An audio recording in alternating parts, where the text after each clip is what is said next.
안녕하세요. 해피스님입니다. 불교 근본 경전 빨리니까야를 설명을 곁들여서 읽어드리는 공부 시간입니다. 요즘 상류다니까야, 그러니까 주제별로 경전을 분류해서 모아놓은 경전 모음이죠. 총 56개의 주제로 구성되어 있는 상류다니까야의 마지막 상류다, 56번 상류다를 공부하고 있습니다. 마지막 주제는 불교에서 유일하게 진리라고 이름 붙여진 사성제와 관련한 사성제를 주제로 하는 경전들이 모여져 있는 경전 모음입니다. 56번 진리상류다의 경전들을 설명을 곁들여서 읽어드리는 공부과정 진행하고 있습니다. 자, 오늘은 11번째 경을 소개해 드리려고 합니다. 아마도 불교 안에서 가장 중요한 비중 있는 경전을 하나를 꼽아보자 라고 한다면 많은 사람들이 주저하지 않고 바로 이 경 56번 상류다의 11번 경 담마짜까빠왓다나 숫당이라고 해서 전법륜경입니다. 법륜을 굴림에 대한 경이죠. 보통은 최초로 법륜을 굴렸다라고 해서 초전법륜경 이렇게 말을 하지만 경전 제목 자체에는 초자는 없어요. 단지 법륜을 굴렸다라고 해서 전법륜경 이렇게 제목이 붙여져 있습니다. 먼저 경전을 전체적으로 한번 읽어드리고 설명을 좀 곁들여 보도록 하겠습니다. 담마짜까빠왓다나 숫당 전법륜경. 한때 세조는 바라나시에서 20왓다나의 사슴공원에 머물렀다. 그때 세조는 함께하는 5 비구에게 말했다. 비구들이여, 출가자가 실천하지 않아야 하는 이런 2 끝이 있다. 무엇이 둘인가? 소유의 삶에서 소유의 즐거움에 묶인 이런 실천은 저열하고 천박하고 범속하고 성스럽지 못하고 이익을 가져오지 않는다. 스스로를 지치게 하는 이런 실천은 괴롭고 성스럽지 못하고 이익을 가져오지 않는다. 비구들이여, 이런 양끝을 가까이 하지 않은 뒤에 열애에 의해 깨달아진 것인 중도는 안을 만드는 것이고 지를 만드는 것이고 가라앉음으로 실다운 지혜로 깨달음으로 열반으로 이끈다. 비구들이여, 그러면 무엇이 안을 만드는 것이고 지를 만드는 것이고 가라앉음으로 실다운 지혜로 깨달음으로 열반으로 이끄는 열애에 의해 깨달아진 것인 중도인가? 오직 이 8 요소로 구성된 성스러운 길 8정도이니 정견, 정사유, 정어, 정업, 정명, 정정진, 정념, 정정이다. 비구들이여, 이것이 안을 만드는 것이고 지를 만드는 것이고 가라앉음으로 실다운 지혜로 깨달음으로 열반으로 이끄는 열애에 의해 깨달아진 것인 중도이다. 비구들이여, 이것이 괴로움의 성스러운 진리 고성제이다. 태어남도 괴로움이고 늙음도 괴로움이고 병도 괴로움이고 죽음도 괴로움이다. 재미없는 것들과 함께 엮이는 것도 괴로움이고 즐거운 것들과 갈라지는 것도 괴로움이고 구하는 것을 얻지 못하는 것도 괴로움이다. 간략히 말하면 오취오니 괴로움이다.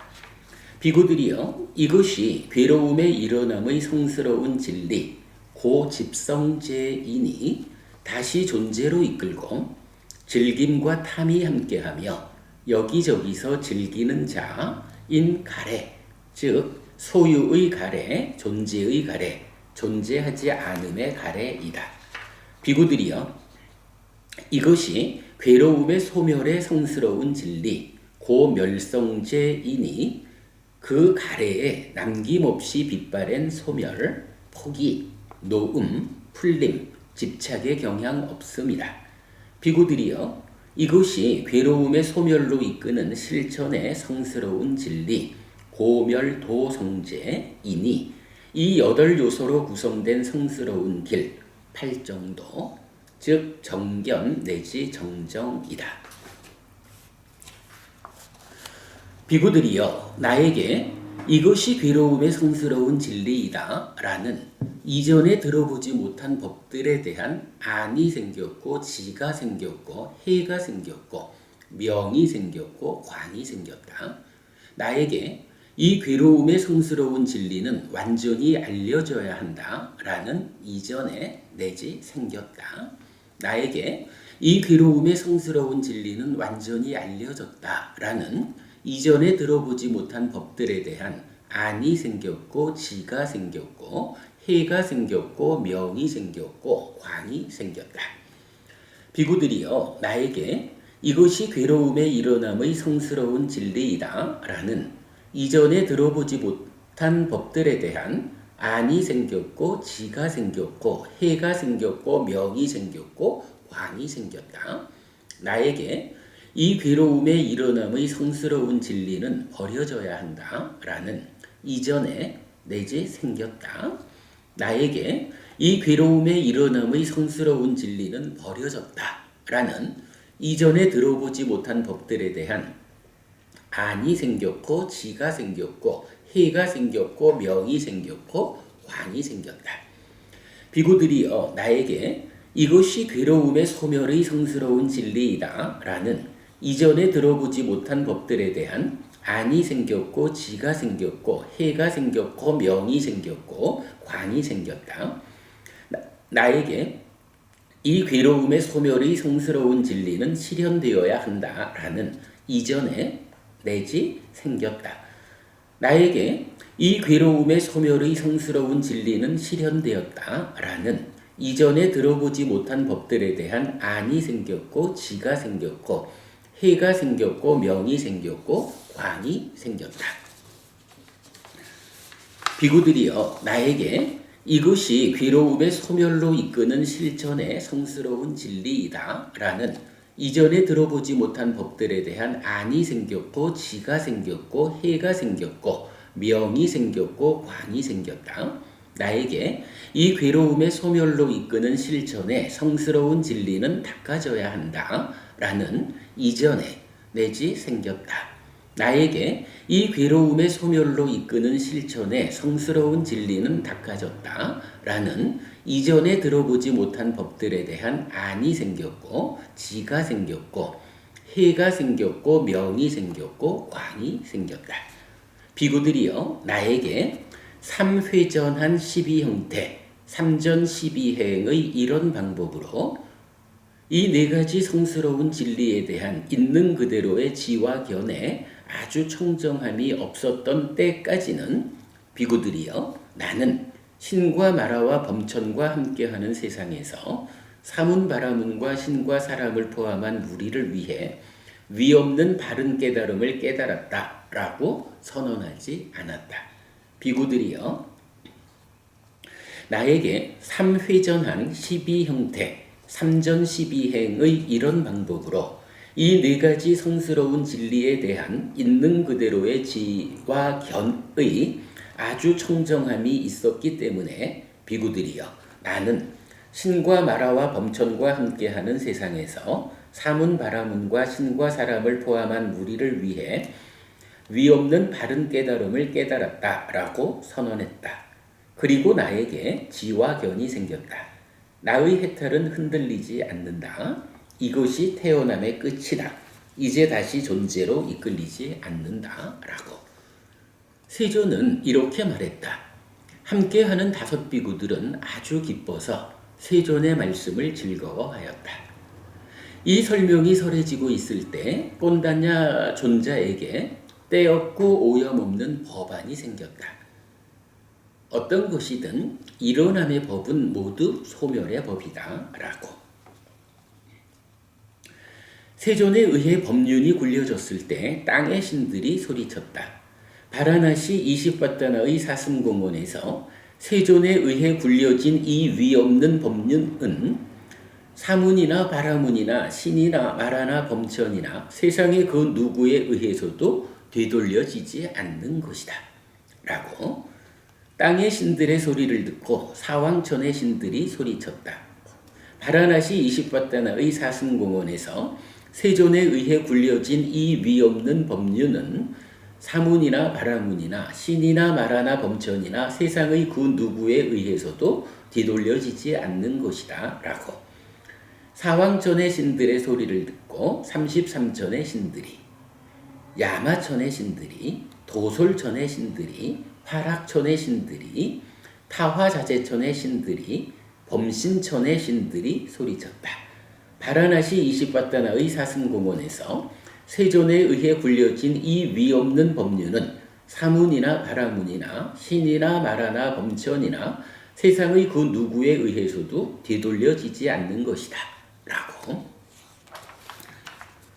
이렇게 그 순간, 그 짧은 시간 동안에 범천의 세상까지 소리가 퍼져나갔다. 일만의 세계는 흔들렸고 거세게 흔들렸고 심하게 흔들렸다. 그리고 신들의 신통력을 능가하는 한량없고 밝은 빛이 세상에 나타났다. 그때 세존은 이런 감흥을 읊었다. 참으로 꼰단냐는 알았다. 참으로 꼰단냐는 알았다. 라고. 그래서 이 꼰단냐 존자에게 안냐시 꼰단뇨라는 이름이 생겼다. 여기까지입니다. 부처님께서 잘 아시는 녹야원에 가셔서 5 비구를 만나서 법을 설하지요.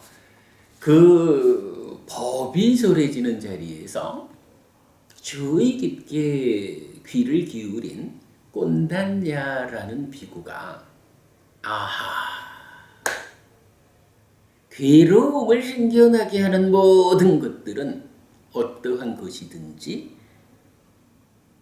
세존께서 가르쳐 주시는 이런 방법에 의하면 소멸하는 것이구나.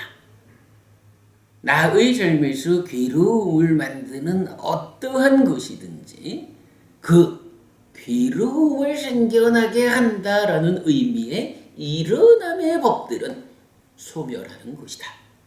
괴로움을 생겨나게 하는 일어남의 법이 소멸한다 라는 말을 통해서 참으로 나의 삶의 주관에는 이 괴로움이라는 것, 존재 자체를 포함하는 괴로움의 문제, 이것은 해결되는 것이다. 괴로움은 소멸하는 것이구나 라고 알게 되죠. 이제 비로소 부처님이라는 깨달은 자, 스승을 만나서 스승에 대한 믿음을 일으켜서 참으로 이러한 방법이면 나도 저분처럼 괴로움이 소멸한 행복한 삶을 실현할 수 있겠다라고 믿음을 일으키는 이 장면까지를 경이 말해주고 있습니다. 시작하면서 말씀드렸지만 아마도 불교 안에서 가장 중요한 경이다 이렇게 말해도 좋을 겁니다. 사실은 이제 이 경전은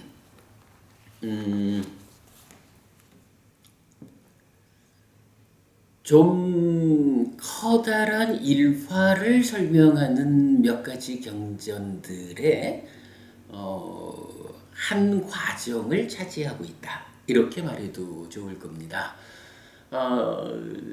근본경전연구회 홈페이지 오시면 저희 홈페이지 nikaya.kr입니다. nikaya.kr 오시면 기본기라는 공부과정 동영상 보실 수 있는데요. 쉬워서 기본기라고 하는 게 아니고 불교 신자라면 이만큼은 최소한 알아야 온전하게 불교 신자로서의 신행을 할 수 있다. 이런 기본이 되는 가르침이다. 그 공부다 해서 기본기라고 이름을 붙였는데, 그 기본기 과정의 중심에 어떤 주제가 있는가 하면, 부처님께서 출가를 합니다. 그리고 일련의 과정을 거쳐가지고 깨달음을 성취해서 부처가 되지요. 그리고는 당신께서 깨달은 이 가르침을 많은 사람들을 위해서 전달하는, 법을 설하는 일을 하게 됩니다.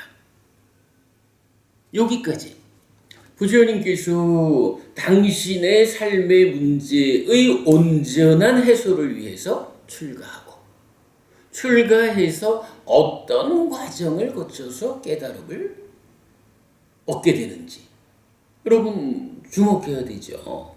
어떤 과정에 의해서 성취한 깨달음이냐에 따라서 부처님의 깨달음은 이러한 것이다 라고 설명이 되죠.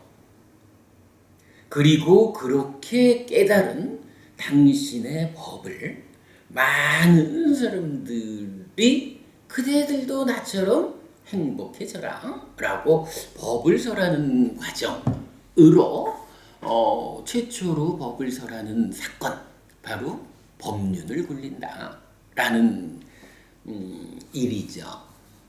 첫 번째로 녹야원에 가서 5 비구를 만나서 법을 설하는 데까지의 요 과정이 기본기 과정의 가장 중심에 있는데, 니카야 전체적으로 보면 바로 출가로부터 깨달음까지, 그리고 최초로 법이 설해지는 요 과정을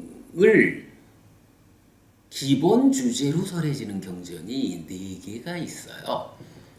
4개 모두 마치마 니카야에 속한 경인데요. 마치마 니카야 26번 성구경, 36번 마하사짜가경, 85번 보디왕자경, 100번 상가라화경입니다. 이 4개의 경 중에 마하사짜가경은 이제 깨달음을 성취하는 데까지를 만을 설하고, 나머지 3개 경전이 5 비구와 함께 하는 사건을 말해주거든요. 그럴 때에 기본기 과정의 중심을 구성하는 이 주제 안에서 부처님께서 그렇게 표현을 하는 겁니다. 당신께서 깨달음을 성취하거든요. 그리고 누구에게 가장 먼저 이 법을 설할까? 누가 공부를 위한 준비가 되어 있어서 빠르게 이 법을 이해할까? 라고 판단을 할 때 녹야원에 있는 5 비구에게 최초로 법을 설해야겠다 라고 선택을 하고 5 비구를 만나러 가시는 거예요.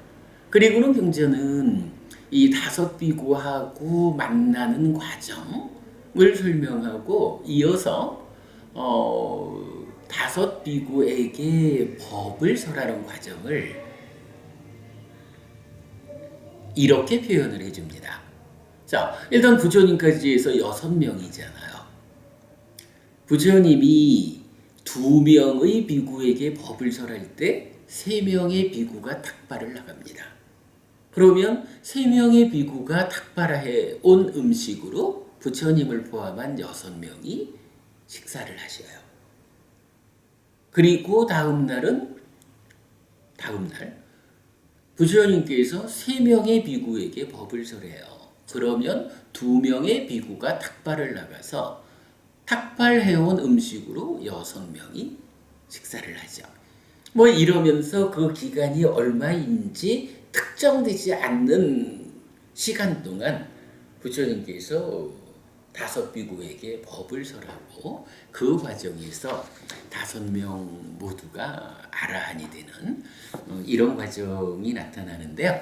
바로 이제 그 과정에서 자 5명의 비구를 만나가지고 법을 설하는데 첫 번째로 설한 법이 무엇냐? 라고 하니 바로 오늘 우리가 읽어본 전법륜경 이 경이 설해지는 거예요. 그렇기 때문에 전법륜경의 내용을 우리가 오해 없이 이해하자라고 하려면 기본기의 중심 주제가 되는 이 몇 개의 경전, 특히 그 중에서도 85번 보디왕자경, 제가 이거 새로 번역을 했어요. 이게 원정과 번역 부분을 합하니까 37페이지가 되는데 작지 않은 꽤 긴 경이죠. 조만간 이 경도 여러분께 한번 읽어드리도록 하겠습니다.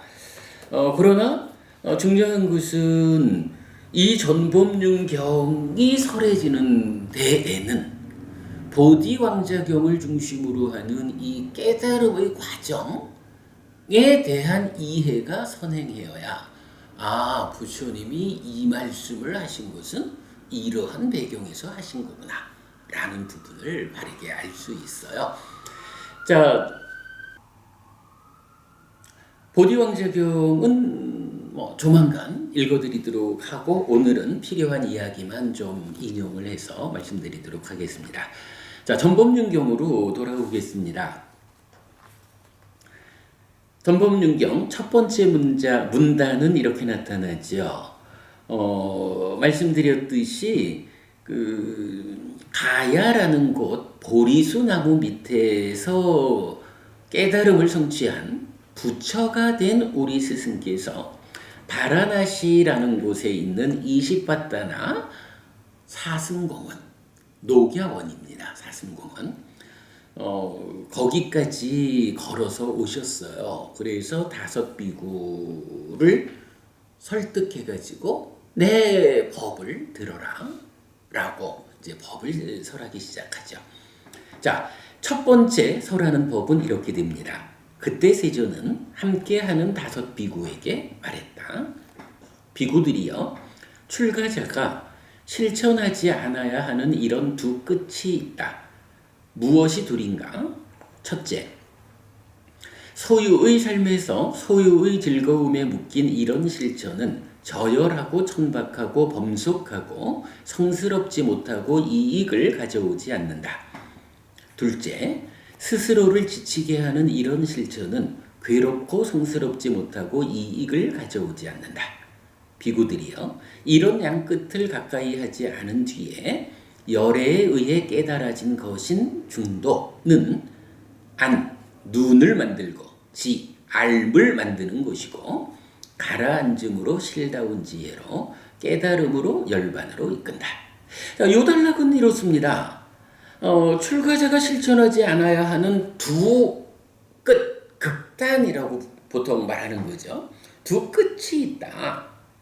부처님은 그 양쪽 끝으로 접근하지 않고 중도라고 하는 방법에 의해서 깨달았다. 이렇게 말하는 거예요.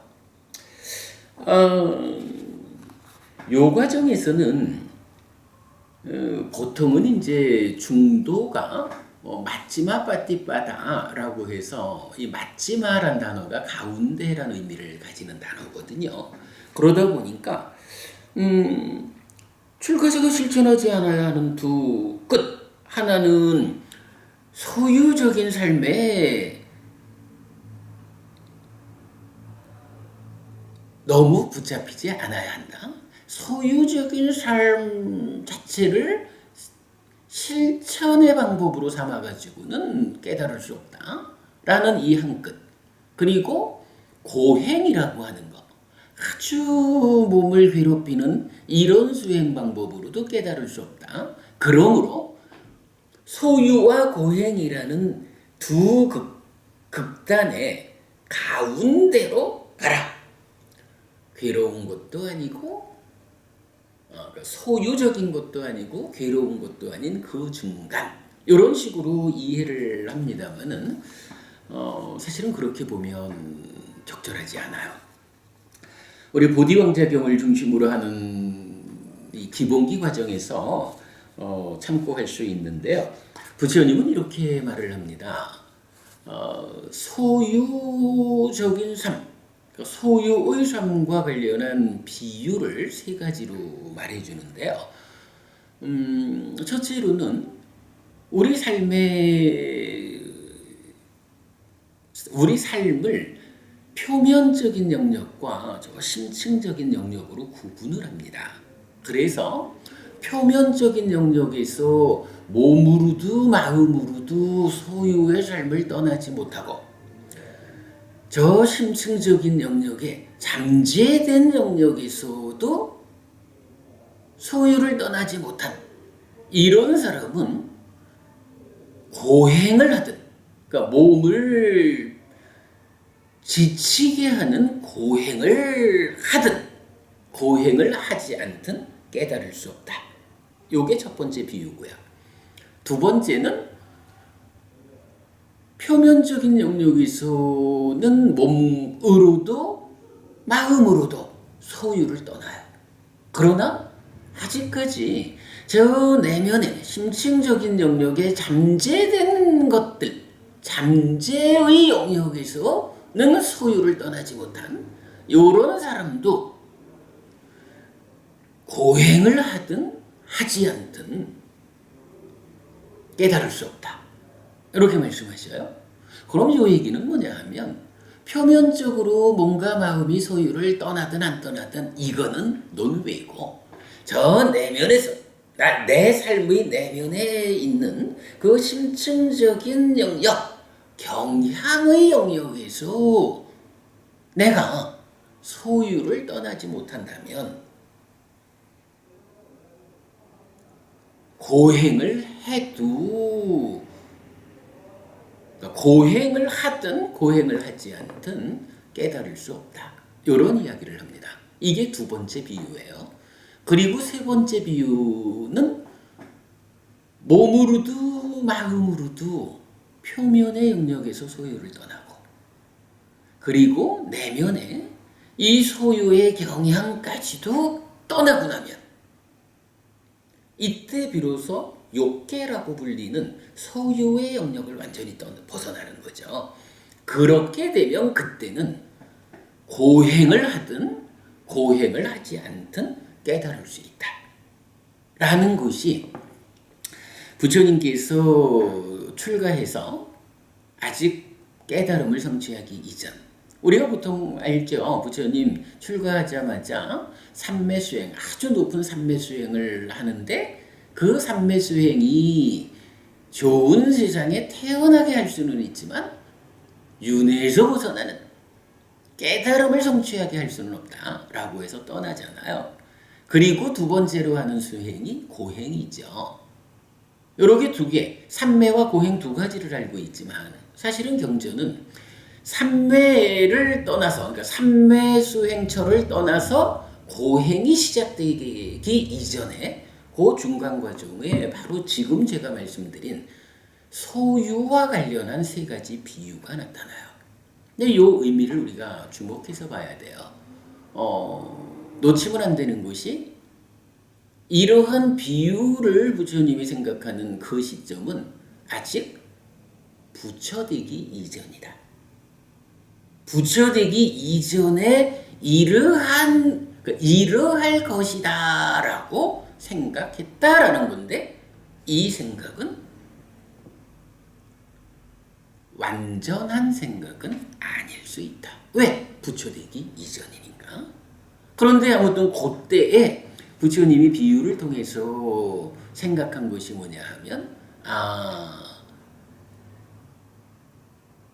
표면적으로 몸과 마음이 소유를 떠나고 저 내면의 영역에서 소유의 경향까지도 떠나고 나면 달리 말하면 욕계라고 하는 낮은 삶을 넘어서서 색계 무색계라고 하는 존재적인 삶의 영역에 들면 그러한 존재적인 영역에서는 고행을 하든 고행을 하지 않든 존재의 문제를 해소하고 깨달을 수 있다.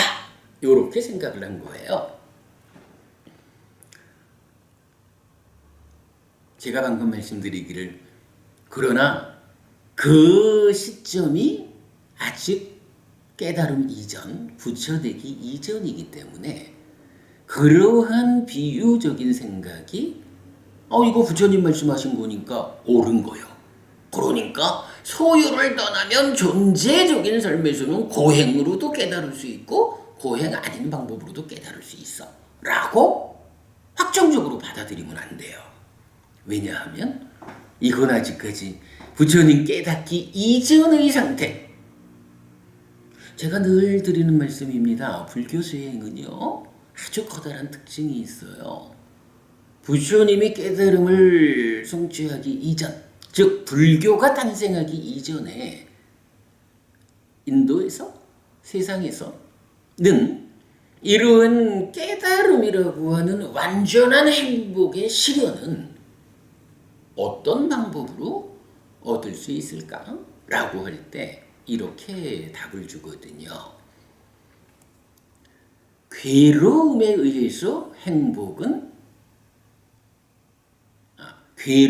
의해서 행복으로 가지는 것이다. 이런 완전한 행복이라는 깨달음이라는 것은 괴로움을 수반하는 수행, 달리 말하면 고행이라는 방법으로 아주 고통스러움의 과정에 의해 가지고 결국은 수행을 완성해서 완전한 행복을 실현하는 것이다. 이렇게 부처님 이전에 수행 방법이 보편화되어 있던 거예요. 그래서 사실은 부처님도 이런 비유를 생각한 다음에 그래 내가 이제 표면적으로든 저 경향의 영역에서든 소유를 떠났다. 이제 존재의 영역에서 고행이란 방법을 통해 가지고 깨달음을 실현하자. 괴로움에 의해서 행복으로 가지는 이 방법을 실행해야겠다. 이래가지고 고행을 하는 거거든요. 그런데 그 결과는 어떤가요? 결국은 부처님 거기선 실패하잖아요. 고행을 끝내는 때에 부처님 말씀이 이래요. 과거의 어떤 고행 수행자보다도 나는 더 혹독한 수행을 했다. 미래에 있을 고행 수행자 그 누구라 해도 그보다 나는 더 혹독한 수행을 지금 했다. 지금 이 시대에 고행이란 방법으로 수행을 하고 있는 어떤 수행자들보다도 나는 더 혹독한 고행을 했다.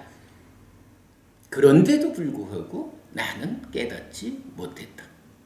이거 나의 노력이 부족해서 깨닫지 못한 것일까? 여기서 부처님은 결정을 하거든요. 아니다. 나의 노력은 완전했다. 할 수 있는 만큼 가능한 최선의 고행이란 방법의 노력을 했다. 그런데도 깨달을 수 없었다라는 것은 노력이 부족해서가 아니라 고행이라는 이 방법이 깨달음으로 이끄는 바른 방법이 아니기 때문이다. 이렇게 부처님이 판단을 하시는 거예요. 여기에서 이제 부처님의 생각이 달라진 거죠. 좀 전에 비유에서는 어땠어요? 몸과 마음으로도 표면적인 영역에서 소유를 떠나고 저 내면의 경향의 영역에서도 소유를 떠나고 그래서 욕계라는 낮은 삶을 넘어서 가지고 색계 무색계 높은 존재의 삶에 올라서면 고행을 통해서도 깨달을 수 있고 고행 아닌 방법으로도 깨달을 수 있다 라고 생각했던 그 생각에 의해 가지고 과거 미래 현재를 아우르는 전체적인 시간 영역에서 가장 혹독한 고행을 했는데도 깨닫지 못하고 결론을 내죠. 나는 존재의 영역에 오르면 두 가지 방법으로 다 깨달을 수 있을 거라고 생각했는데 고행이란 방법으로는 깨달을 수 없는 거구나. 바뀐 거죠. 그럼 어떻게 되나요? 소유라고 하는 낮은 삶은 당연히 존재의 문제를 해소하자라는 입장에서 존재를 더 씌우고 있는 소유라고 하는 그 낮은 삶에서는 당연히 깨달음으로 접근을 못해요. 존재의 문제를 해소할 수가 없죠. 그러니까 1차적으로 소유로부터 벗어나자. 존재의 삶으로 올라서자. 이렇게 한 거죠. 그런 상태에서 해보니까 고행으로도 깨달음으로 갈 수는 없구나 라고 해서 존재의 삶 위에서 행해지는 고행이라는 방법도 깨달을 수 없는 한 끝이다. 이렇게 부처님 판단을 하신 거죠. 그리고는 부처님은 어떻게 하나요? 이제 뭐 우리가 다 아는 이야기죠. 보리수 밑에 앉으시잖아요. 보리수 밑에 앉아가지고 어릴 적 초선을 경험했던 그 기억을 회상하면서 이것이 깨달음을 위한 길이다 라고 길을 찾아내죠. 그리고 그 길을 가는 과정을 통해 가지고 깨달음을 얻잖아요. 이제 전법륜경의 시작에서 부처님 이렇게 말씀하신 거예요. 출가자가 실천하지 않아야 하는 두 개의 끝이 있다, 극단이 있다. 라면서 한 가지는 바로 소유적인 삶이에요. 욕계 중생의 낮은 삶이에요. 존재의 문제를 해소하자. 그래서 존재에 내재한 문제를 해소하고 깨달음을 성취하자. 윤회에서 벗어나자. 이런 깨달음을 원하는 사람이 존재를 더 씌우고 있는 소유라는 낮은 삶에서는 이건 당연히 존재의 문제를 풀 수 없죠. 그러니까 소유적인 삶, 소유적인 실천은 저열한 거예요. 이걸로는 깨달을 수 없어. 이것은 깨달음과는 먼 한쪽 끝이야. 이렇게 말하는 거죠. 그리고 두 번째로 이제 소유를 넘어서서 존재의 영역에 왔다. 이 상태에서 내가 해봤어. 고행이라고 하는 이 하나의 방법은 뭐 나중에 보디왕자경 우리 공부 읽어드릴 때 왜 고행을 통해서 깨달을 수 없는지가 설명이 되죠. 그러나 어쨌든 고행이라고 하는 이 방법이 옛날에 내가 생각했던 거와는 달리 실제로 해보니까 고행의 끝에까지 가보니까 고행도 이러이러한 이유에 의해서 깨달을 수 없더라. 고행도 깨달음이라고 하는 이 하나의 목적과는 거리가 먼 저쪽 끝이요. 이렇게 말하는 거죠. 그래서 소유라는 한쪽 끝, 그리고 고행이라는 한쪽 끝, 깨달음과는 천길 떨어진 곳에 있는 엉뚱한 방법. 이렇게 두 개를 제쳐놓는 거예요. 그리고 그러면 어떤 길이 있어서 어떤 방법이 있어서 깨달을 수 있을까? 라고 할 때 부처님은 맞지마 빠띠빠다 중도라고 하는 중간의 실천이라고 하는 새로운 길, 당신께서 보리수 밑에 앉아가지고 깨달음을 성취한 그 방법을 제시해 주는 거예요. 이런 설명에 의하면 이 중도라는 것이 소유와 고행의 중간에 있는 방법, 중간길 이렇게 이해될 수가 없죠. 소유라는 낮은 삶이 극복된 넘어선 존재의 삶의 영역에서 존재의 삶에서 두 갈래로 진행할 수 있는 길 중에 한 길인 고행은 못 가는 거고 하나가 깨달음으로 직접 연결된 이 하나의 방법에다가 중도라고 부처님이 이름을 붙여준 거죠. 그러니까 이거는 두 끝의 중간이라고 이해돼서는 안 됩니다. 뭐 이어서 나옵니다만은 그러면 무엇이 중도일까? 라고 할 때 부처님은 팔정도가 바로 그거다. 라고 해서 깨달음을 성취하는 길이 있다는 거예요. 방법이 있다는 거예요. 그거는 이름을 붙이기를 팔정도라고 한 거예요. 이제 중도, 마지막 빠띠빠다, 중간에. 근데 이 중간이라는 것은 뭐 우리 삶의 중심 이런 이야기로도 볼 수가 있죠. 중심이 되는 실천. 이것이 팔정도다라는 이야기는 팔정도 바로 그 길을 실천하는 것. 이게 중도다. 이런 의미를 갖는 거거든요. 첫 번째 문단에서 우리가 이 부분을 보는 거 가장 중요한 일입니다. 옛날에 어떤 사람은 사실은 제가 이 기본기 교재를 처음 착수한 이유가 그랬어요. 어떤 분이 그 당시 저희 카페에다가 아니 불교랄 게 뭐 있습니까? 삼매도 이미 인도에 있는 삼매, 인도에 있던 삼매의 끝에 깨달았고 고행도 이미 인도에 있던 고행의 끝에 깨달았는데 거기에 뭐 불교랄 것이 있습니까? 라고 문제제기를 한 거예요. 그래서 제가 그렇지 않습니다.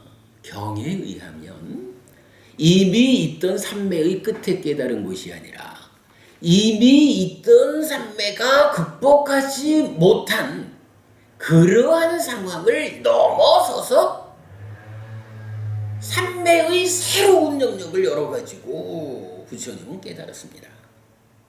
인도에 있던 삼매하고는 전혀 다른 삼매로서 깨달음은 성취됩니다. 고행이라는 거요. 고행의 끝에 깨달았다고요? 그거 아닙니다. 부처님은 고행이라는 이것은 자 경전에서도 이렇게 말하죠. 고행 괴롭고 성스럽지 못하고 이익을 가져오지 않는다. 이거 몸만 괴롭게 하지 깨달음으로 이끌지 않는다. 이렇게 말하거든요. 고행의 끝에 깨달은 게 아니라 고행이라는 것을 경험해 보고 이것은 깨달음과는 무관한 한쪽 끝에 불과하다 라고 분명히 알아서 고행을 제쳐둔 불교만의 방법인 팔정도의 실천을 통해서 깨닫는 거거든요. 거기에 불교가 있는 거거든요. 공부하지 않은 사람이 그냥 겉에 드러나 있는 것만 조금 보고는 아니 인도에 이미 있던 삼매의 끝에 깨달았고 이미 있던 고행의 끝에 깨달았는데 거기 불교랄 게 뭐가 있어? 라고 말하는 거. 여러분 무식한 얘기입니다. 불교는 그렇게 생겨나지 않았습니다. 그래서 불교만의 고유한 영역이 있습니다. 그런 부분 이제 계속 공부할 수 있죠.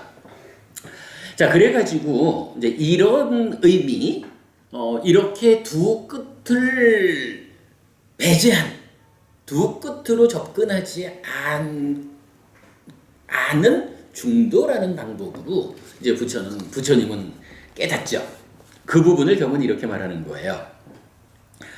비구들이요, 이런 양 끝을 가까이 하지 않은 뒤에, 자, 가까이 하지 않은 뒤에라고 보통은 뭐 이 부분 양극단을 떠나서 이런 식으로 표현을 합니다만은 제가 일부러 양 끝을 가까이 하지 않은 뒤에 문법적으로는 이 표현이 맞아요. 가까이 하지 않은 뒤에라고 번역을 한 이유가 바로 방금 말씀드린 대로 소유라는 것을 먼저 떠나고 고행이라는 그 방법이 깨달음으로 연결되는 방법이 아니다라는 것을 확인해가지고 그 두 방법 모두를 배제한 뒤에 이제 비로소 보리수 밑에 앉아가지고 전혀 새로운 불교만의 방법을 찾아서 부처님은 깨닫거든요. 그 부분을 제가 드러내기 위해서 일부러 이런 양끝을 가까이 하지 않은 뒤에라고 문법적인 그대로 번역을 했습니다. 자, 그런 뒤에 열애에 의해 깨달아진 것인 중도는 이랬어요. 중도라는 것이 무엇냐 하면 이게 표현하기에 따라서는 중도에 의해서 깨달았다 이렇게 말을 할 수도 있지만 그러나 좀 더 정확한 표현은 이거예요. 중도라는 팔정도의 실천이라는 이 자체가 부처님에 의해서 깨달아진 내용이라는 거죠. 그래서 이 두 가지 끝을 배제하고 바로 팔정도라는 이 방법, 이 길을 실천해야 깨달을 수 있구나 라는 이러한 깨달음에 의한 중도, 이렇게 설명되는 거죠. 자, 열애에 의해 깨달아진 것인 중도는 안을 만드는 것이고, 그러니까 이런 중도라는 것은 이제 눈을 만든다는 거예요. 물론 우리가 이제 뒤에 경을 통해서 많이 보겠지만 눈을 만든다라고 하는 것은 세상을 보는 바른 시각, 세상을 보는 왜곡되지 않은 눈을 가지게 된다, 이런 의미죠. 그냥 태어나면서 눈이 있어 이런 이야기와는 다르게 우리가 세상을 왜곡되지 않은 존재 그대로 있는 그대로 실상대로 보는 눈을 가질 때 괴로움이 없다라는 부분을 이렇게 표현하는 거예요. 그래서 중도는 눈을 만드는 것이고 다음에 지를 만드는 것이고 이랬는데 알미죠. 알을 만드는 것 이랬는데 요거는 우리 마음의 몸통이 알미라고 설명되거든요. 그래서 알미라는 것으로 내 마음의 몸통이 만들어지면 이 몸통을 가진 마음이 세상을 보는 눈으로 작용하는 이런 측면 볼 수 있어요. 그래서 중도는 눈을 만드는 것이고 알을 만드는 것이다. 그리고는 이 중도는 가라앉음으로 실다운 지혜로 깨달음으로 열반으로 이끈다라고 해서 결국은 이제 깨달음 열반이라는 그 경지를 흔들리는 상황, 삶의 다양한 조건들에 의해서 내 마음이 내 삶이 흔들리는 이런 흔들림을 가라앉혀서 어떠한 조건들이 닥쳐와도 내가 흔들려서 아프지 않은 그러한 상황을 가라앉음이라는 단어로 표현하고 있어요. 우빠사마라는 단어가 나오죠. 바로 이렇게 세상의 조건들에 흔들리지 않는 삶의 실현, 가라앉음으로 이렇게 된 거죠. 실다운 지혜로 깨달음으로 열반으로. 결국 열애에 의해 깨달아진 것인 중도는 이렇게 그 자체적으로 표현하면 눈을 만들고 알을 만드는 건데, 그러면 이렇게 눈을 만들고 알을 만드는 중도가 나의 삶을 어디로 이끈다고? 가라앉음으로 실다운 지혜로 깨달음으로 열반으로 이끈다. 이렇게 표현해 주는 거예요. 사실은 이 첫 번째 문단이 정말 많은 이야기를 담고 있는데 어쨌든 이 내용이 이제 부처님께서 당신의 깨달음을 많은 사람들의 행복을 위해서 드러내는 첫 번째 순간이거든요. 중요하죠. 우리가 잘 알아야 되는 주제죠. 네, 그 정도만 소개하고 넘어가겠습니다. 참고적으로 여기 보면 이제 함께하는 다섯 비구들에게 부처님이 법을 설하는데요. 이 함께하는 다섯 비구라는 개념이 바로 부처님이 첫 번째로 법을 설하게 된 그 개념을 포함하고 있기 때문에 좀 중요해요. 전체적으로 경전은 아까 말씀드린 맞지마 니까야 26번 성구경, 85번 보디왕자경, 100번 상가라화경 요 세 개의 경하고 무아상경이라고 해서 상류타 니까야에 속한 경이 하나 있어요. 그리고 지금 공부하는 전법륜경 요 다섯 개의 경에서 다섯 비구 함께하는 다섯 비구가 등장을 해요. 조만간 요 함께하는 다섯 비구를 포함하는 경전 용례를 제가 좀 정리해서 또 알려드리도록 그리하겠습니다. 그런가 하면 이제 방금 말씀드린 그 두 개의 끝, 소유와 고행이라는 두 개의 끝과 관련한 경전 용례도 세 개의 경전에서 나타나는데 디가니까야 28번 확신경에서 부처님은 두 개의 끝을 다 떠난 분입니다. 이런 표현으로 나타나고요. 42번 상류다의 12번 라시아경에서는 지금경과 동일한 표현이 나타나고요. 그 다음에 지금경, 전법륜경 세 개의 경전에서 용례가 나타납니다. 하여간 이 두 가지 용례에 대해서 조만간 소개해 드릴 수 있도록 그리하겠습니다. 자, 사실은 첫 번째 문단을 우리가 이렇게 이해하면 불교의 중심을 꿰었다 이렇게 말해도 좋을 것 같아요. 자, 그 다음에 경 이어가겠습니다.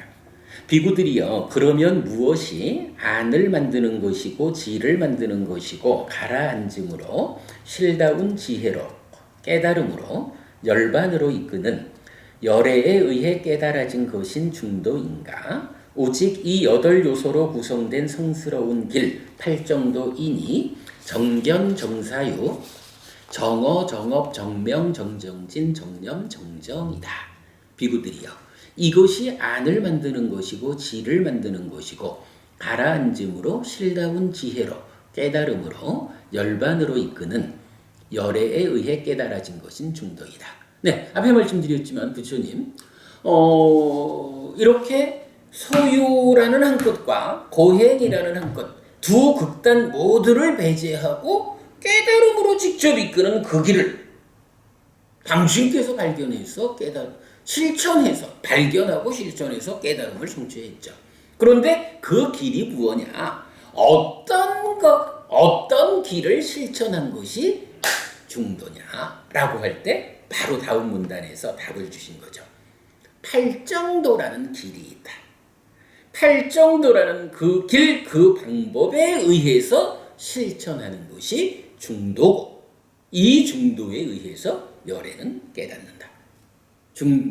이렇게 되죠? 열애는 중도를 깨달았다. 이 중도가 깨달음으로 열반으로 이끈다. 이렇게 나온 거죠. 그럴 때 중도, 팔정도를 실천하는 거 이렇게 되죠. 자, 이어가지고 이제 경은 불교 안의 유일한 진리 고진멸도 사성제에 대해서 설명을 합니다. 시작하면서 말씀드렸지만 우리가 지금 하는 것이 56번 상류타 진리상류타에 속한 경전들을 진도나가고 있습니다. 바로 사성제가 이제부터 설해지기 때문에 이 상류타에 속해 있는 거죠. 비구들이여 이것이 괴로움의 성스러운 진리 고성제이다. 태어남도 괴로움이고 늙음도 괴로움이고 병도 괴로움이고 죽음도 괴로움이다. 재미없는 것들과 함께 엮이는 것도 괴로움이고 즐거운 것들과 갈라지는 것도 괴로움이고 구하는 것을 얻지 못하는 것도 괴로움이다. 간략히 말하면 오치오니 괴로움이다. 보통 우리가 괴로움 하면 생로병사 사고 네 가지 괴로움이 있다. 조금 더 확장하면 생로병사에다가 원증이고 재미없는 것들과 함께 엮이는 거 그거 괴로움이다. 애별이고 즐거운 것들과 갈라져야 해. 사랑하는 사람과 헤어지지 않고 싶은데 헤어져야 돼. 별 수 없다 결혼하자. 이렇게 되나요? 즐거운 것들과 갈라지는 거 그것도 괴로움이다. 애별이고 구하는 것을 얻지 못하는 것도 괴로움이다. 구부득고 간략히 말하면 그냥 포괄적으로 말하면 오치온이 괴로움이다. 오치온이 뭐냐 하면 중생인 나거든요. 내가 해탈된 삶을 실현하지 못하고 오치온이라고 하는 중생으로 살아가는 그 자체가 괴로움이다. 이렇게 말하는 거죠. 괴로움에 대해서는 이제 경들에 따라서 좀 더 상세하게 설명하고 있지만 일단 이 경에서는 이렇게 팔고로서 고성제, 괴로움의 성스러운 진리를 설명하고 있어요. 비구들이여 이것이 괴로움의 일어남의 성스러운 진리 고집성제이니 다시 존재로 이끌고 즐김과 탐이 함께하며 여기저기서 즐기는 자인 가래 즉 소유의 가래 존재의 가래 존재하지 않음의 가래이다 라고 했어요. 괴로움이라고 하는 것이 부처님 가르침에 의하면 원래 있는 거 고정되어 있는 거 아니거든요. 무언가 원인이 있어서 생겨나는 것이다 이거예요. 어떤 것이 조건적으로 작용을 하기 때문에 그것 때문에 결과로 이런 괴로움이 생겨난다. 그렇다면 괴로움을 생겨나게 하는 그 원인이 무엇이냐? 요거를 괴로움의 일어남의 성스러운 진리라고 해서 고집성제 이렇게 말을 하죠. 그리고 부처님은 그것은 바로 가래다 라고 정의해 주는 거예요. 가래다. 근데 그 가래라는 게 무엇이냐 하니 사실은 그 가래 때문에 죽은 다음에 또다시 태어나서 윤회해야 돼. 다시 가래로 이끄는 거야. 이렇게 말하고요. 이건 좀 어려운 이야기지만 우리 법회에서 삶의 메커니즘으로 잘 설명하고 있어요. 즐김이라는 것과 탐이라는 것이 함께한 상태의 마음이에요. 마음이 탐이라는 것, 즐김이라는 것 두 가지 오염원에 의해서 오염되어 있는 상태. 요것을 가래라고 불러요.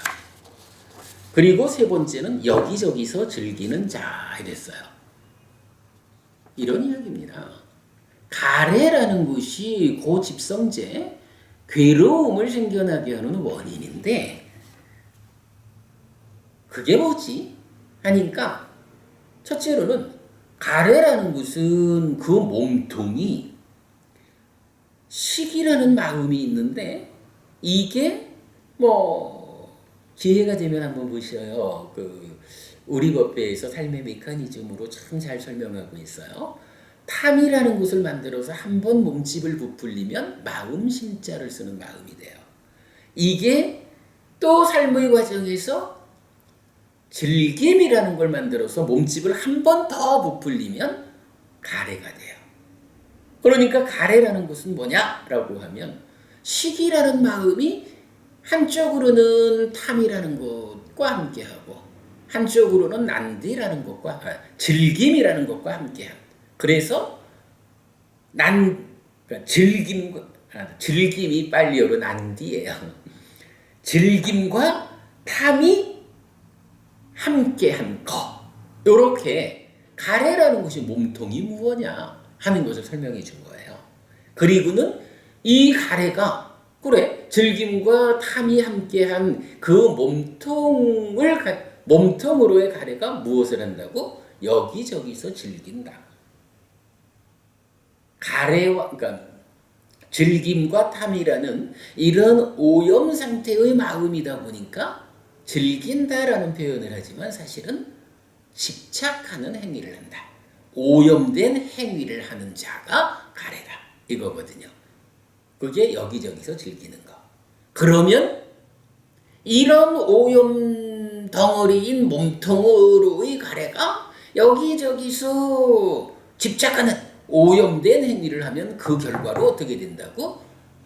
다시 죽은 다음에 다시 윤회해서 태어나야 돼.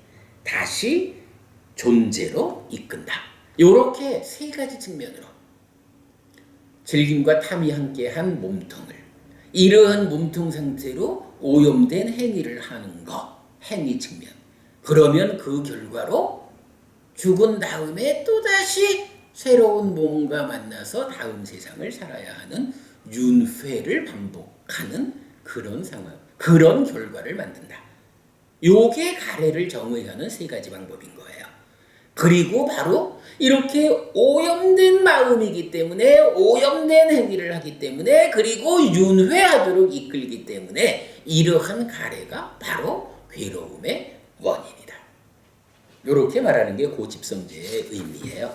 그리고는 이제 그 가래가 소유의 가래, 존재의 가래, 존재하지 않음의 가래, 이렇게 이제 종류가 나타나는데 보통 요계, 유회, 무유회 이렇게 부르는 거죠. 그 설명은 생략하겠습니다. 그 다음에 비구들이요, 이것이 괴로움의 소멸의 성스러운 진리, 고멸성제이니 그 가래에 남김없이 빛바랜 소멸, 포기, 노음, 풀림, 집착의 경향 없습니다. 이렇게 말했어요. 괴로움의 소멸의 성스러운 진리, 즉 이러한 괴로움이 있다. 내가 오치온 중생으로 살아간다라고 하는 데는 한마디로 말하면 오치온 중생으로 산다는 자체가 괴로움이고, 좀 펼쳐서 말하면 생로병사, 원증회고, 애별리고, 구부듣고, 오치온고, 이런 팔고라고 설명되는 이런 많은 괴로움의 문제가 있다. 살면서 그렇게 아파해야 되는데, 그러나 우리 삶이 반드시 그렇게 아파야만 하는 것일까? 부처님은 거기에 동의하지 않는 거죠. 이러한 괴로움이 완전히 소멸한 삶이 있다. 괴로움이 소멸한 완전한 행복이 있다. 내가 그 완전한 행복을 실현했다. 깨달음이 바로 그거다. 이렇게 말하는 거죠. 그게 고멸성제예요. 근데 이제 이 고멸성제가 어떻게 정의가 되나요? 가래에 남김없이 빛바랜 소멸, 포기, 노음, 풀림, 집착의 경향 없음. 이러니까 괴로움이 소멸했다라는 그 상황을 그냥 고멸 이러지 않고 사실은 앞에서 괴로움의 원인인 가래를 말하면서 가래가 소멸한 거, 가래로부터 풀려난 거, 이것이 고멸이다. 이렇게 말하고 있는 거예요. 무슨 이유인가요? 사실은 이게 불교적인 입장이죠. 괴로움이라는 게, 이 괴로움이요, 고정된 거 아니라는 거예요. 원래 있는 거, 본질적인 거, 누구나 다 괴로워야만 하는, 해결할 수 없는 문제 상황이 아니다. 이렇게 말하는 거예요. 뭔가요? 원인이 있어서 생겨나는 것이다. 원인 때문에 생겨나는 문제가 있다면 그 문제로부터 벗어나는 방법은 간단하다. 원인을 없애면 된다. 그러겠죠? 원인 때문에 생겨나는 괴로움은 원인을 해소하면 괴로움이 안 생겨난다. 이게 불교적으로 접근하는 고멸이거든요. 이게 불교적으로 선언하는 행복이거든요. 그래서 지금 고멸성제가 가래를 소멸하는 거, 가래로부터 벗어나는 거, 가래가 소멸한 가래에서 벗어난 그 상태가 괴로움의 소멸 상태다. 이렇게 정의해주고 있는 거예요. 자, 그리고는 이어가지고 비구들이요, 이것이 괴로움의 소멸로 이끄는 실천의 성스러운 진리 고멸도성제이니 이 8요소로 구성된 성스러운 길 8정도이다라고 말했어요. 이런 얘기겠죠. 괴로움이라는 거 부처님 생각이 그렇잖아요. 이거 원래 있는 거, 고정된 거, 본질적인 거, 변할 수 없는 거, 보통 말하는 아트만적인 거 아니다. 원인 때문에 생겨나는 것이다. 그래서 가래라고 하는 원인을 해소해주면 고멸이 실현된다. 그런데 이 고멸이라는 것도 그냥 말로 고집아, 가래야, 너 없어져라. 이러면 이게 없어지느냐, 없어져 주느냐 하는 거죠. 아니잖아요.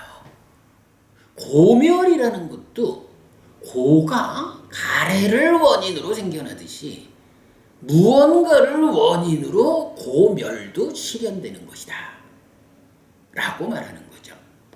그러면 이제 이 고멸을 실현하는 그 원인, 이건 어떻게 우리가 접근해야 할까요? 그냥 고멸을 실현하자 이렇게 직접 가야 될까요? 잘 봐야 되죠. 고멸이라는 것이 가래라고 하는 원인을 해소하는, 원인이 해소된 상황이 고멸이기 때문에 고멸을 실현하자라는 이 실천은 고멸 쪽으로 직접 가는 게 아니에요. 원인이 되는 가래를 해소해주면, 그죠? 오직 가래라고 하는 괴로움의 원인, 요것만 해소하는 방법이 있으면 우리가 할 일은 그래, 가래를 해소하는 일을 하자. 요것에만 성공하면 가래 없음의 상태가 만들어지고 그것이 바로 고멸의 실현이다 라고 해서 이제 불교 안에서 모든 실천은, 모든이라고 말하지만 8정도 안에 다 포괄되는 거죠. 이 8정도라고 하는 괴로움의 소멸로 이끄는 실천이라고 하는 8정도의 실천. 8정도라고 하는 이 길, 이 방법은 어디에 초점이 맞춰져 있나요? 바로 가래를 부수는 데에 초점이 맞춰져 있죠.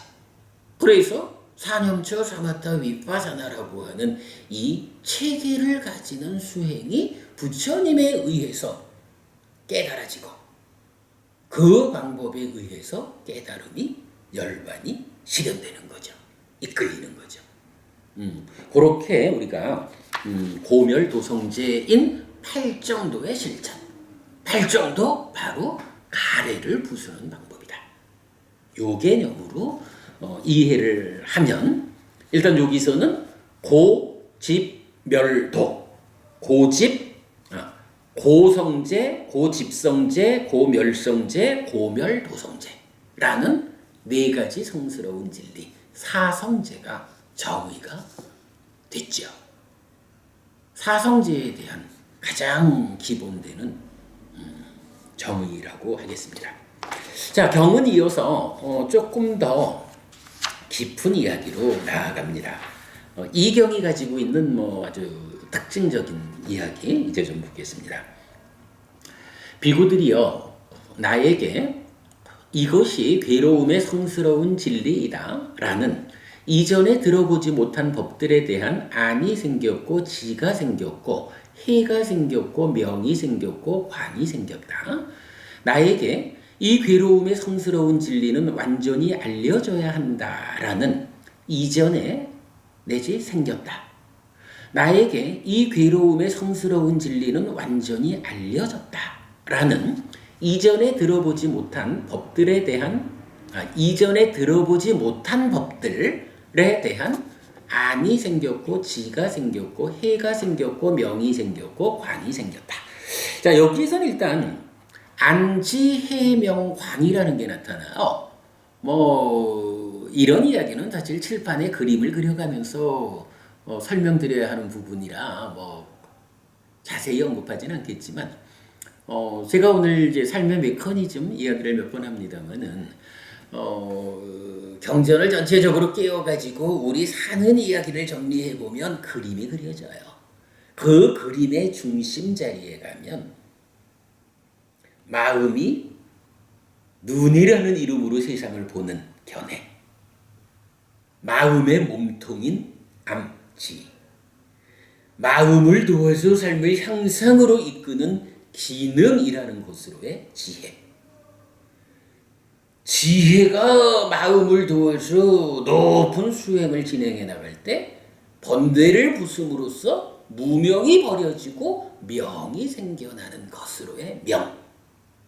그리고 나면 이러한 과정을 통해 가지고 무명이 버려진 명이 생겨나서 함께하는 상태의 마음에 대해서 경전은 이렇게 말해요. 마음은 빛난다. 그런데 객으로 온 오염원에 오염되었다. 마음은 빛난다. 객으로 온 오염원에서 벗어났다. 이렇게 말하거든요. 물론 이 마음이라는 것도 매 순간 삶의 메커니즘적으로 생겨나는 거지만 생겨나는 마음 자체가 탐, 진치, 번뇌 이런 오염원들에 붙잡히지 않은 마음의 해탈된 상황을 표현하는 용어가 빛난다라는 거거든요. 근데 이게 중생들한테는 번뇌라는 것 때문에 탐진치 삼덕이라는 것 때문에 빛을 잃는 거예요. 중생의 마음이 되어버리는 거거든요. 그래서 마음은 빛난다. 그러나 객으로 온, 손님으로 온 오염원에 오염되었다. 그래서 빛을 상실한 거예요. 그러나 이런 안지해명 이 과정들에 의해 가지고 객으로 온 오염원들을 떼어 버리면 이제 마음의 원래의 모습, 마음은 빛난다. 이 상태를 회복하는 거죠. 광이죠. 그래서 안지해명광이 생겼다라는 말로 깨달음을 설명하고 있거든요. 이경전에서 특징적으로 나타나고 있고, 자 그러면서 이제 경은 고진멸도 사성제 중에 첫 번째 고성제에 대해서 이렇게 좀 심도 있는 설명을 하는 거예요. 첫째로 이것이 괴로움의 성스러운 진리이다 라고 내가 예전에는 들어보지 못했었는데 이제 이런 팔정도라고 하는 이 방법을 젖어서 실천하는 중도적인 수행 과정에서 예전에 들어보지 못한 법에 대해서 안지해명광이 생겼다. 이제 알게 되었다. 그런데 첫 번째로 이것이 괴로움의 성스러운 진리이다. 나의 삶에는 이러한 괴로움의 문제가 있구나. 사실 여러분 어떤 괴로움이 있다라는 것을 그렇게 강조해 이러겠지만 안 그래요. 우리가 여러분 요즘 건강검진 암두 조기 발견하면 이제는 뭐 웬만하면 다 해결되죠. 그 차이가 뭔가요? 아는 자와 모르는 자의 차이예요. 알면 대응이 가능해요. 알면 해소할 수 있어요. 모르면 말기 돼가지고 발견해서 죽는 거지 뭐. 괴로움이라고 하는 것도요. 나의 삶에는 이러이러한 괴로움이 있다. 가장 근본적으로 오치온인 중생으로 살아간다라는 자체가 괴로움이다. 라는 것을 알아야 중생이라는 이 제한된 삶에서 내가 벗어나야겠다. 해탈된 삶을 실현해야겠다. 라고 이 괴로움에서 벗어나기 위한 방향을 잡을 수가 있는 거예요. 고집, 생로병사라는 이 자체가 괴로움이다 라고 알아야 어떻게 하면 내가 태어나지 않는 일을 통해서 늙고 죽는 일을 해결할 수 있을까? 라고 삶의 향상의 목표를 잡을 수가 있는 거예요. 뭐 이런 식으로 어떠한 것이 괴로움이란 이름으로 내 삶에 수반되는지 알아야 한다. 이거 알지 못하고는 대응할 수 없다. 라는 측면에서 부처님 이것이 괴로움의 성스러운 진리다라고 예전에 들어보지 못한 법들에 대해서 안지 해명광이 생겨났다. 이렇게 말씀하시는 거예요. 어쨌든 첫째는 알아야 돼요. 그리고는 이제 이어가지고 뭐 고진멸도 사성제 중에 지금 고성제에 대한 이야기로 고성제 이러한 것이 내 삶에 수반되는 괴로움이다 라고 첫째로 알고요. 이제 두 번째 단계로 이렇게 나왔죠. 이 괴로움의 성스러운 진리는 완전히 알려져야 한다.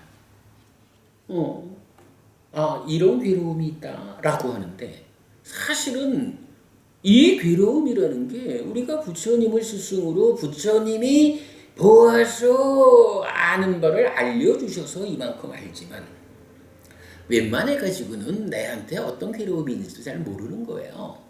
그러면 이렇게 괴로움이라는 내 삶에 현실적으로 수반되는 현상들 이 부분은 어떻게 되어야 하느냐라니까 경전은 괴로움의 성스러운 진리는 완전히 알려져야 한다.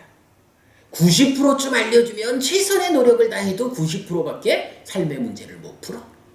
100% 완전하게 알려줘야 완전한 해소가 가능하다.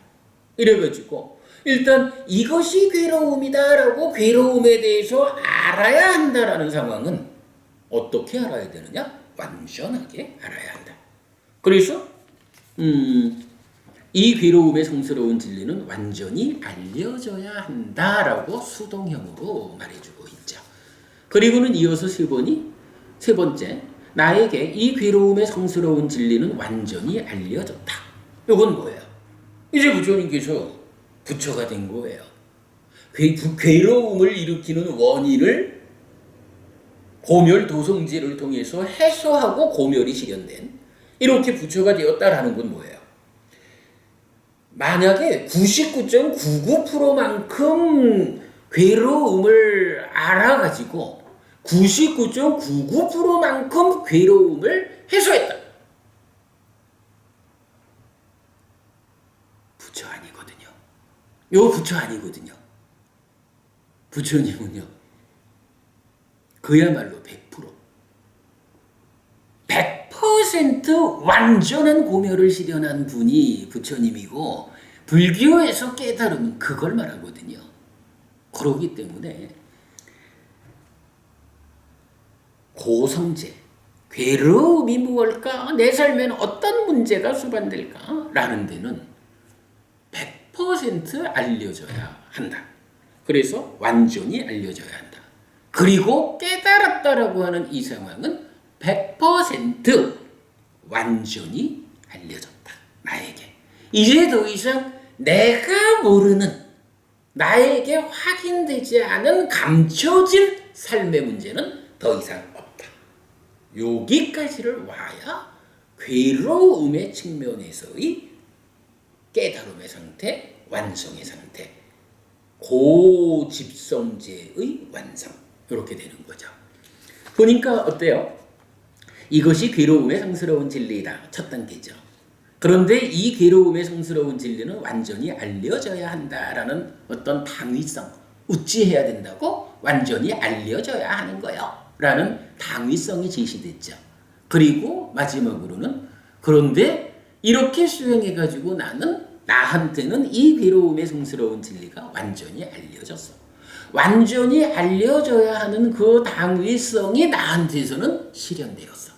이렇게 세 단계로 말하고 있죠. 그러니까 고성제라고 하는 하나의 성제를 이것이 고성제다. 한 번. 완전히 알려져야 한다. 두 번. 완전히 알려졌다. 세 번.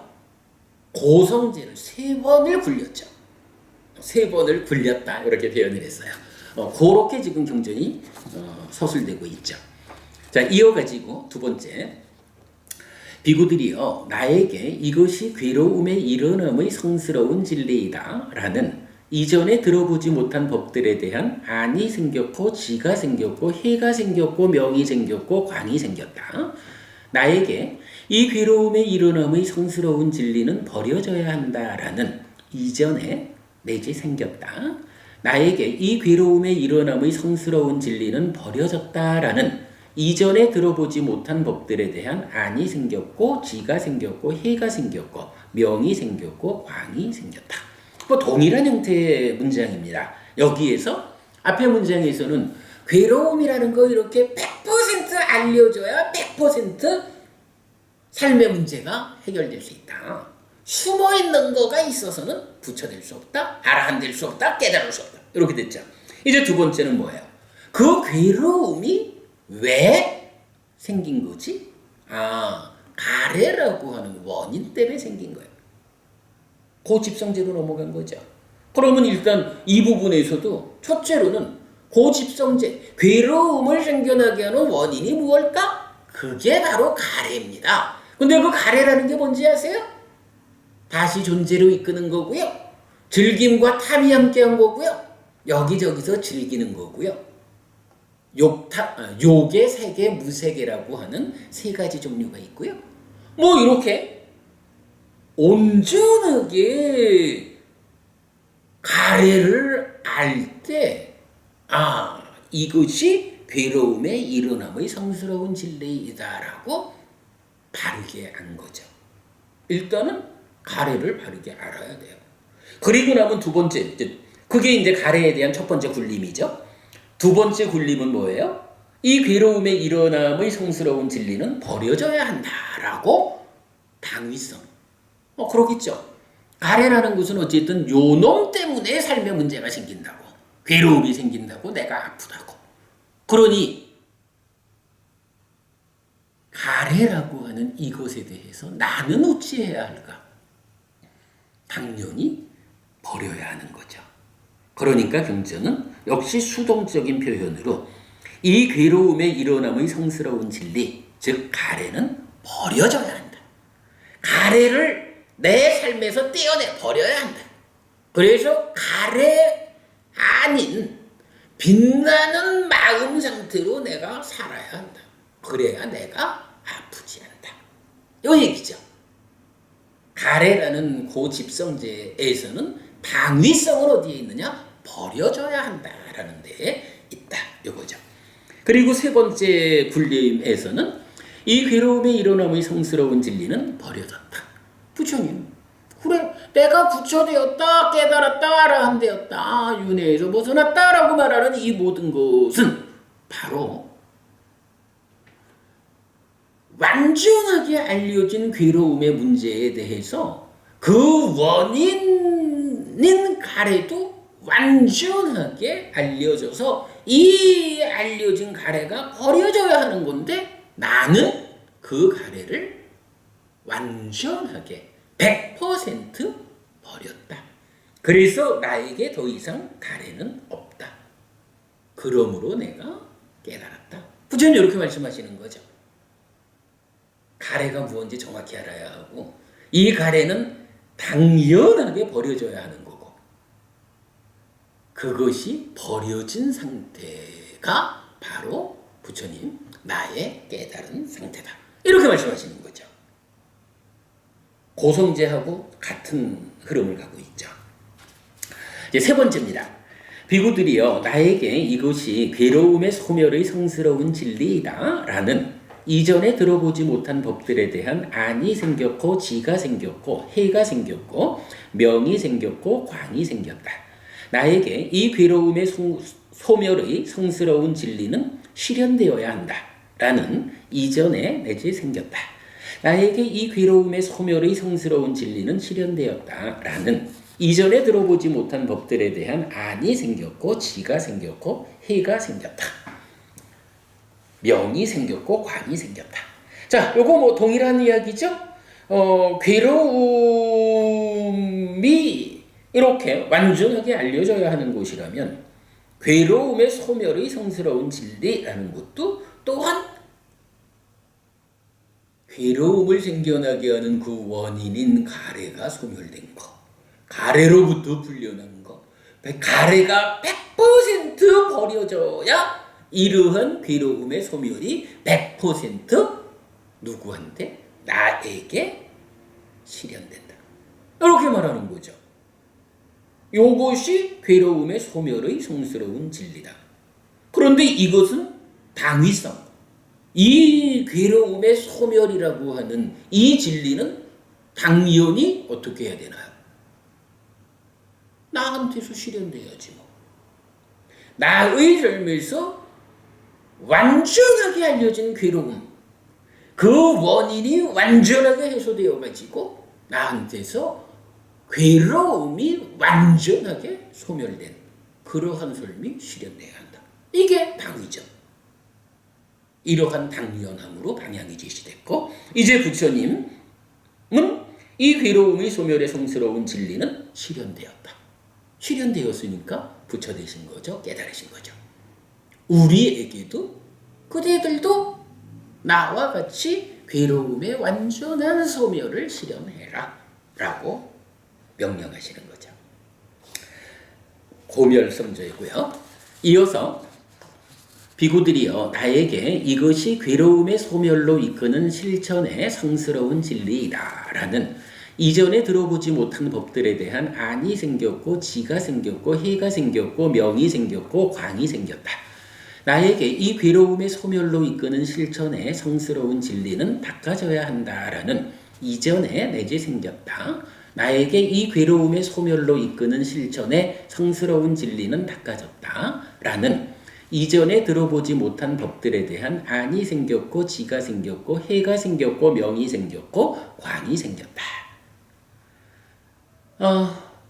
어쨌든 뭐 고멸도성제 괴로움의 소멸로 이끄는 실천이 무엇일까라는 부분, 이거 아무 방법이나 찾아가지고 가자 이래서 못 가는 거죠. 그래서 부처님 중도라는 이름으로 고멸도성제라는 이름으로 팔정도를 실천하는 것이 바로 고멸의 완전한 실현을 위한 길이다, 방법이다. 팔정도 바로 그 길을 실천해야 한다라고 외길로 방법을 알려주신 거죠. 그래서 역시 똑같이 고멸도성제도 팔정도의 실천이 고멸도성제다라고 분명히 알아야 되는 거죠. 고멸도성제에서는 당위가 뭐예요? 이제 말씀드렸듯이 가래를 부수는 일을 통해 가지고 고멸을 실현해야 되는데, 가래라고 하는 이게 부서져라 해서 부서지나요? 그러질 못하죠. 그 끈질긴 가래랑 싸워가지고 가래를 부수기 위해서는 필요한 게 있어요. 뭔가요? 힘이 필요해요. 가래하고 싸워서 고멸을 실현하려면 가래보다 더 강한 힘을 가지고 싸워야 되거든요. 그러면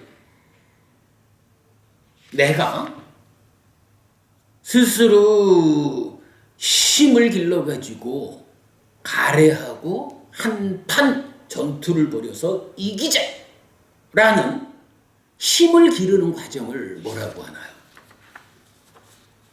수행이라고 하잖아요. 수행. 수행이라는 거 뭐죠? 닦는다라는 표현을 쓰죠. 마음을 닦는다, 몸을 닦는다, 팔정도를 닦는다, 믿음, 정진, 사띠, 사마디, 빠냐라는 5가지 기능 또는 힘을 닦는다. 사념처 수행을 한다, 사마타 위파사나 수행을 한다. 이런 부분들이 다 닦는다라고 말하는 거죠. 그 모든 것들이 한마디로 말하면 괴로움의 원인이라고 정의된 가래하고 한판 전투를 벌여가지고 승리하기 위해서 힘을 들여자. 이게 수행이죠. 자, 그러니까 이제 고멸도성제에서 당귀는 이렇게 나오죠. 이 괴로움의 소멸로 이끄는 실천의 성스러운 진리는 닦아져야 한다. 그럼요. 닦아지는 만큼 힘이 있어서 힘이 생기는 만큼 가래의 투박한 부분부터 녹여가는 거죠. 부숴가는 거죠. 그러다가 이 힘이 완성되면 가래를 완전히 부수는 거죠. 그래서 고멸도성제의 당위는 닦아져야 한다라는 거죠. 그리고 나에게 이 괴로움의 소멸로 이끄는 실천의 성스러운 진리는 닦아졌다라는 건 뭐예요? 바로 이렇게 수행한다. 마음을 닦는다. 몸을 닦는다. 기능을 닦는다. 이런 모든 수행한다, 닦는다라고 하는 이 일의 완성을 통해서 가래보다 힘 있는 나를 만들어가지고 가래를 부숨으로써 고멸이 실현된 이 상태가 바로 부처된 상태고 아라한된 상태고 깨달음의 상태고, 그러한 상태를 부처님은 우리들에게 그대들도 나와 같이 이러한 상태를 만들어라 라고 알려주신 거죠. 이래가지고 괴로움의 소멸로 이끄는 실천의 성스러운 진리는 닦아졌다라는 데까지를 서술하면 어때요? 고성제에서 3번, 집성제 3번, 멸성제 3번, 고멸도성제 3번 해서 결국은 고집멸도 사성제를 각각 3바퀴를 돌린 거죠. 그래가지고 총 12개의 형상을 만들어낸 거예요. 요거를 이제 교리 용어로 삼전12행이란 표현을 써요. 고집멸도 사성제를 3번 굴려서 깨달음에 이르는 삼전12행. 부처님께서 당신의 깨달음을 이렇게 표현하셨고, 이러한 과정으로 그대들도 나처럼 되어라 라고 알려주시는. 근데 이 내용이 지금 어디에서 알려지는 거예요? 부처님께서 5 비구에게 최초로 법을 설하신 녹야원의 설법 전법륜경에서 법륜을 굴리는 그 현장에서 부처님이 설하신 가르침의 중심으로 자리 잡아 있는 거죠. 삼전12행 이렇게 나옵니다. 하여간 잊지 않아야 됩니다. 비구들이요, 나에게 3회전한 12형태, 삼전12행의 이런 방법으로 이 4가지 성스러운 진리에 대한 있는 그대로의 지와 견의 아주 청정함이 없었던 때까지는 비구들이여, 나는 신과 마라와 범천과 함께하는 세상에서 사문바라문과 신과 사람을 포함한 무리를 위해 위없는 바른 깨달음을 깨달았다라고 선언하지 않았다. 그러니까 부처님께서 내가 이렇게 삼전12행 고집멸도 사성제를 3번의 그 당위를 실현하는 데까지 이런 과정으로 고집멸도 사성제를 3바퀴 굴리는 이러한 완성, 더 이상 아무것도 예외되지 않는 완전한 완성의 상태, 이게 실현될 때까지는, 실현되기 이전에는 위없는 바른 깨달음을 나는 깨달았다라고 선언하지 않았다는 거예요. 선언할 수 없었다. 왜? 위없는 바른 깨달음이 아니었으니까. 이 얘기는 그거죠. 결국은 고집멸도 사성제를 3번 굴리는 삼전12행이라는 이 완전한 형태에 대한 성취. 이것이야말로 부처님 깨달음의 본질이다. 이렇게 알려주는 거죠. 이렇게 삼전시비행 하기 전까지는 나는 위 없는 바른 깨달음을 깨달았다라고 선언하지 못했다. 이 얘기죠.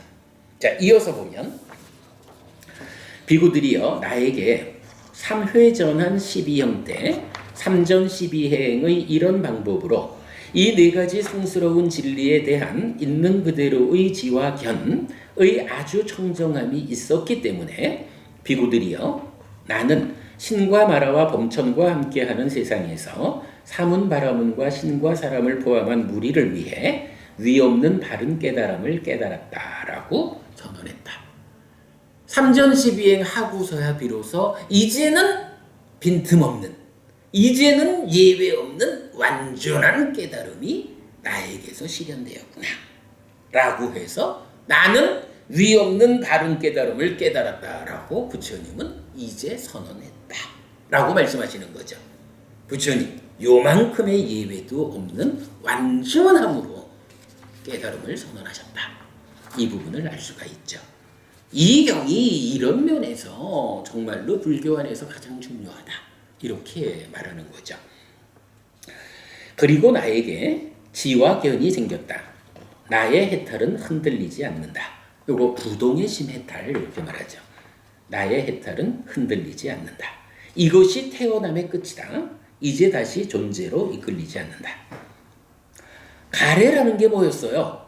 다시 존재로 이끄는 거였잖아요. 죽으면 또 태어나게 만든다는 거였잖아요. 그런데 이제 그 가래를 완전하게 부숴버렸거든요. 그러니까 이제 더 이상 나의 삶에는 즐김도 탐도 함께하지 않는 거예요. 여기저기서 살아간다 해도 오염된 행위를 하지 않는 거예요. 그러기 때문에 다시 태어남으로 이끌리질 않아요. 태어난다라는 이야기는 늙고 죽어야 하는 이러한 중생의 삶이 뒤따라오잖아요. 그래서 윤회에서 벗어난다라는 건 어떻게 하나요? 태어나지 않는 일을 통해서 완성되는 거죠. 깨달은 자의 죽음 이후 태어나지 않음이죠. 그래서 경전도 나의 해탈은 흔들리지 않는다 하면서 이것이 태어남의 끝이다. 이제 더 이상 태어나지 않는다. 중생으로의 삶. 다시 존재로 이끌리지 않는다. 이렇게 깨달음의 상태를 선언하는 거죠. 뭐 여기까지가 사실은 이제 부처님께서 다섯 비구에게 최초로 깨달음의 법을 설하는 내용이죠. 자, 이제 경은 이렇게 마무리됩니다. 세존은 이렇게 말했다. 함께하는 다섯 비구들은 아주 기뻐서 세존의 말씀을 즐거워하였다.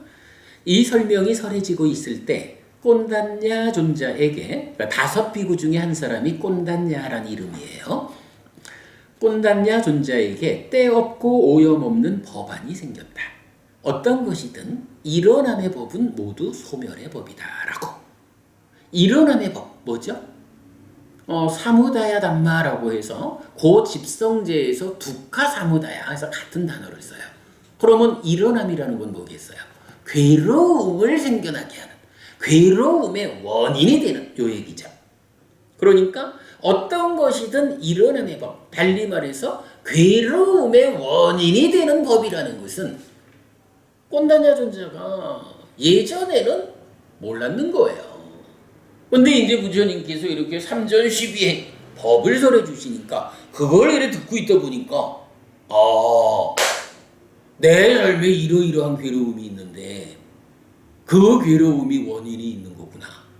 이 원인이 해소되면 고멸, 행복해지는 거고 깨달아지는 건데 말씀을 들어보니 팔정도라고 하는 이 방법, 이 길의 실천이라는 것은 괴로움의 원인이 되는 이러한 법들, 괴로움을 생겨나게 하는 이러한 일어남의 법들을 소멸하게 하는 법이, 소멸하게 할 수 있구나. 그래서 어떠한 것이든, 왜? 부처님께서 완전하게 보완했잖아요. 예외가 없잖아요. 그러니까 괴로움을 생겨나게 하는 이 일어남의 법이라는 것은 어떠한 것이든지 소멸하는 거구나. 소멸시킬 수 있구나. 나도 깨달을 수 있구나. 라는 부처님 가르침을 들으면서 이분이 참으로 스승이구나. 이분의 가르침이 나의 삶을 완전한 행복으로 이끄는구나. 라는 확고한 믿음이 생겨났다. 라는 부분을 설하고 있죠. 이런 어떤 것이든 일어남의 법은 모두 소멸의 법이다 라고 말하는 요 상태를 경전은 법안이 생겼다라는 말, 법안, 법의 눈이 생겼다 이렇게 말하거든요. 학자들에 따라서는 법안이 생겼다라는 것을 뭐 예류도 이렇게 이제 성자에다가 배정을 하기도 하는데 이 경전에 보면 법안이 생겼다라는 표현이 여기 있죠. 근데 또 다른 곳에는 법안을 얻었다라는 표현이 나타나요. 그러니까 단어를 달리 써요. 근데 법안을 얻었다라고 하면 그 상태는, 그러니까 그 경지는 예류자가 되었다라는 경지, 그 성취 상태로 대치가 되거든요. 근데 법안이 생겼다라는 지금 이 일어남의 법은 소멸의 법이다라고 알아서 믿음을 갖게 되는 요 상태는 이게 뭐 그렇게 성자가 되었다라고 보기에는 좀 어려울 것 같아요. 경전은 전반적으로 법안이 생겼다라는 이 표현으로 성자가 되었다라는 상태로 연결해서 말해주는 건 아직 못 봤어요. 그리고 뭐 많은 사람들이 부처님 가르침을 듣고 법안이 생겼다라고 말하는데 그러면 말씀만 듣고 성자가 되는 것일까? 적절하지 않아요. 그래서 제가 볼 때는 이 표현은 뭐 예류도 이렇게 말하는 것보다 그냥 부처님 가르침에 의지해서 살아가면 나도 괴로움을 소멸할 수 있다라는 가르침에 대한 믿음이 생겨난, 믿음이 확고해진 그러한 상태를 나타내는 것이 아닐까. 요 정도로 이해하시면 좋을 것 같아요. 저는 그렇게 이해합니다. 자, 다시 볼까요? 세존에 의해 법륜이 굴려졌을 때 땅의 신들이 소리쳤다. 바라나시 이십바타나의 사슴공원에서 세존에 의해 굴려진 이 위없는 법륜은 사문이나 바라문이나 신이나 마라나 범천이나 세상의 그 누구에 의해서도 되돌려지지 않는 것이다. 부처님께서 법의 바퀴를 굴렸어요. 법의 바퀴가 우렁차게 웅장하게 굴러가는데 이거를 이 세상에 아무개든 누구든 법륜아 멈춰라 되돌아가라 라고 되돌릴 수 없다. 왜? 세상에서 가장 강한 힘을 가진 분은 부처님이다. 부처님께서 굴린 이 법에 대항해가지고 법륜을 후진시키는, 되돌릴 수 있는 존재는 아무도 없다. 왜? 이것이 진리이기 때문이다. 이렇게 말하는 거죠. 이제 부처님께서 이렇게 법륜을 굴리시니까 땅에 있는 신들이 그 상황을 보고는 부처님께서 법륜을 굴리셨습니다. 누구도 되돌릴 수 없는 일입니다. 라고 찬탄을 한 거죠. 소리를 쳤죠. 그랬더니 땅의 신들의 소리를 듣고 사왕천의 신들이 소리쳤다. 바라나시 이십바타나의 사슴공원에서 세존에 의해 굴려진 이 위없는 법륜은 사문이나 바라문이나 신이나 마라나 범천이나 세상의 그 누구에 의해서도 되돌려지지 않는 것이다. 라고.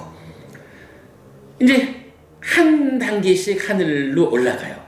사왕천의 신들의 소리를 듣고 33천의 신들이 소리쳤다. 그 소리를 듣고 야마천의 신들이 소리쳤다.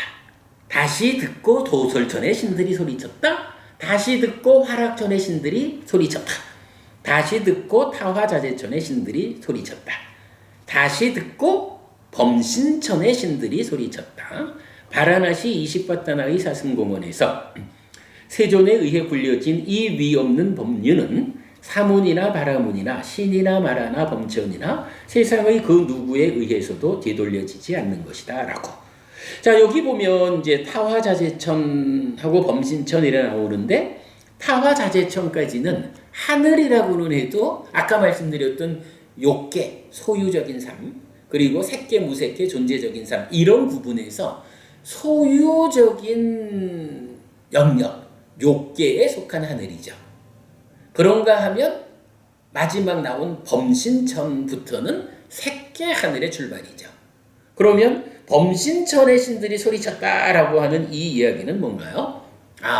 소유의 세상에서도 단계적으로 올라와서 신들이 다 소리를 쳤는데, 이게 소유를 넘어서 색계, 무색계, 존재적인 세상에까지도 울려 그 소리를 되풀이했다. 이런 이야기가 되는 거죠. 그래서 중생세상 전체에 소리가 울려 퍼졌다. 이렇게 그 순간, 그 짧은 시간 동안에 범천의 세상까지 소리가 퍼져나갔다. 여기서 이제 범천의 세상이라는 게 바로 색계, 무색계 세상을 의미하는 것으로, 이거 사실은 조금 더 연구가 필요하기는 하지만 일반적으로 범천의 세상 이러면 색계, 무색계 존재의 세상으로 말하고 있어요. 일만의 세계는 흔들렸고 거세게 흔들렸고 심하게 흔들렸다. 그리고 신들의 신통력을 능가하는 한량없고 밝은 빛이 세상에 나타났다. 부처님께서 법륜을 굴렸다, 최초로 법이 설해졌다라고 하니까 이렇게 신들이 환호하고 세상이 진동하는 빛이 나타나는 이런 신비한 일들이 세상에 함께하는 이런 상황을 서술하고 있죠. 그때 세존은 이런 감흥을 읊었다. 이제 부처님께서 법을 절하시니까 그 법을 듣고 있는 가운데서 꼰단냐 존자가 무엇이든지 일어남의 법은 소멸의 법이다 라고 믿음이 생겨서 법안이 열린 거예요. 그랬더니 그러한 상황에서 부처님의 설법이 끝나니까 세상의 신들이 부처님이 법륜을 굴리셨습니다 라고 찬탄을 하잖아요. 그러한 찬탄, 세상에 빛이 나타나는 이런 상황까지를 보고 이제 부처님께서 감흥을 읊는 거죠. 참으로 꼰단냐는 알았다. 참으로 꼰단냐는 알았다라고. 그래서 이 꼰단냐 존자에게 안냐시 꼰단뇨. 안냐시라는 동사가 이제 알았다라는 과거 형태의 동사예요. 그래서 안냐시 꼰단뇨. 꼰단냐는 알았다. 안 꼰단냐. 이런 표현이 되죠. 안단냐. 그래서 이 꼰단냐 존자에게 안냐시 꼰단뇨라는 이름이 생겼다라고 경이 마무리가 됩니다. 자, 부처님께서는 왜 이런 감흥을 읊었을까요? 참으로 꼰단냐는 알았다라고. 사실 이 자리가 어떤 자리인가요? 부처님께서 깨달음을 성취하고 나서 부처되고 나서 처음으로 법을 설해요. 그리고 그 법을 아무한테나 설하지 않고 일부러 한 20일 걸어가지고 5비구를 만나서 법을 설했거든요. 이유가 뭔가요? 누구에게 법을 설할까라는 부처님의 생각 과정에서 나타나죠. 누가 빠르게 이 법을 이해할까? 사실은 부처님께서 깨달은 이 법은 아주 심오하고 독창적이고 어려운 법이거든요. 일반적으로 집착과 함께하는 중생들이 연기법이라고 하는 이런 부처님 깨달음이라고 하는 이 법을 쉽게 알아들을 수가 없거든요. 그러니까 일단 이 깨달음이, 이 법이 부처님 당신이라고 하는 허수승한 존재, 자기에게만 실현될 수 있어서는 안 되는 건데, 누군가 세상 사람들이 이 법을 배워 알고 그럼으로써 자기들의 삶을 향상할 수 있어야 되는데, 그러기 위해서는 이게 부처님 당신 혼자에만 적용되는 깨달음이 아니라 많은 사람들이 노력하면 알 수 있는 그런 보편적 가르침이 되어야 하는데, 그러기 위해서는 확인을 해야 된다. 이 가르침이 나 아닌 세상 사람들에게도 깨달아지는, 깨달을 수 있는 가르침이다라는 확인이 필요한 거죠. 그래서 누가 빠르게 이 법을 이해할까? 라고 생각해서 다섯 비구를 만났잖아요. 그랬는데 그야말로 기대한 그대로 다섯 비구 중에 한 사람, 꼰단냐라는 비구가 정말로 괴로움을 만드는 이러한 것들은 소멸하는 것이구나. 나도 할 수 있구나. 라는 이런 공감을 표해 줬을 때 부처님 입장에서는 그래, 이 법이 나에게만 제한된 법이 아니고 많은 사람들에게, 많은 생명들에게 보편되는 가르침이다. 내가 가르침을 잘 설해주고 나의 제자들이 내가 설한 그대로, 가르친 그대로 배워서 실천하면 그들도 깨달을 수 있는 보편적인 진리다 라는 것이 사실은 꼰단냐라는 비구의 그 공감에서 확인이 된 거죠.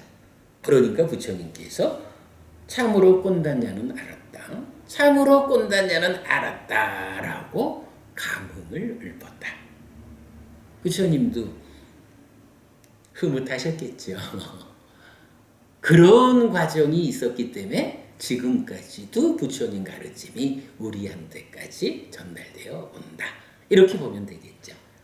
자, 오늘 사실 요 6페이지밖에 안 되는 길지 않은 경입니다만은 불교 안에서 가장 중요한 경이다라고 말할 수 있는 전법륜경 보았습니다. 그 과정에서 보디왕자경을 중심으로 하는 이 부처님 출가에서 전법륜까지의 과정을 설하는 경전들 안에서, 그러니까 그 경전들이 설명하는 그 과정을 우리가 이해하고 그 과정 안의 한 점에 전법륜경이 설해진 것이다 라는 요런 그 위치적인 부분을 고려해서 이 경을 보아야 무엇보다도 두 끝에 접근하지 않고 두 끝을 배제하고 중도라는 하나의 길이 제시된 이 부분에 대해서 바르게 이해할 수 있다라는 부분, 글쎄 장황한 설명이 되었는지는 몰라도 반드시 우리가 알고 가야 하는 주제여서 오늘 좀 길게 설명드렸습니다. 자, 오늘 여기까지 공부하고요. 이어지는 내용들 다음 기회에 잡아서 계속 더 알려드리도록 하겠습니다. 감사합니다. 전 해피스님이었습니다.